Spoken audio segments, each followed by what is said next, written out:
You could be sitting in your bedroom right now watching this video, and there's something in your room with you, something that you don't know is there.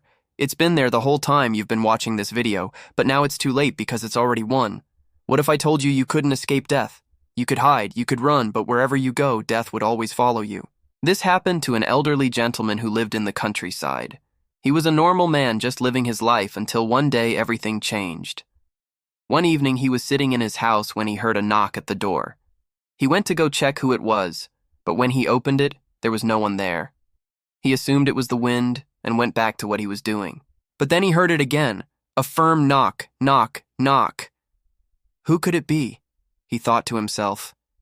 He cautiously made his way to the door once more and slowly opened it. But as soon as he did, a horrifying scream echoed through the night.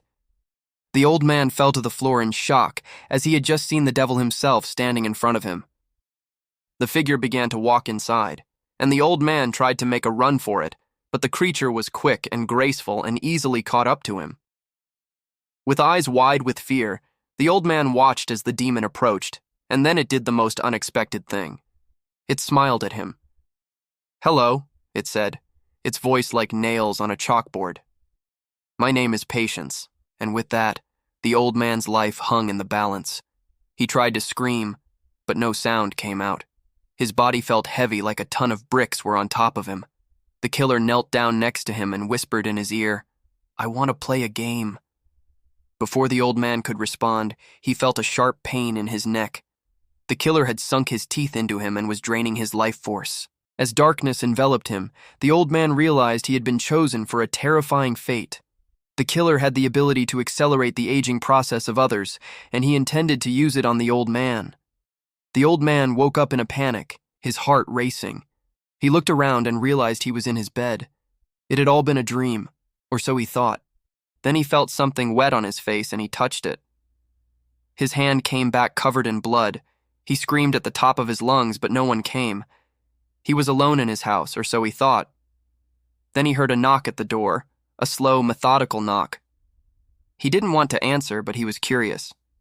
Who could be visiting at this hour? When he opened the door, there stood a young girl with a basket of apples. "Would you like to buy some apples?" she asked, her voice sweet. The old man hesitated. Something about the girl unnerved him, but he bought some apples anyway.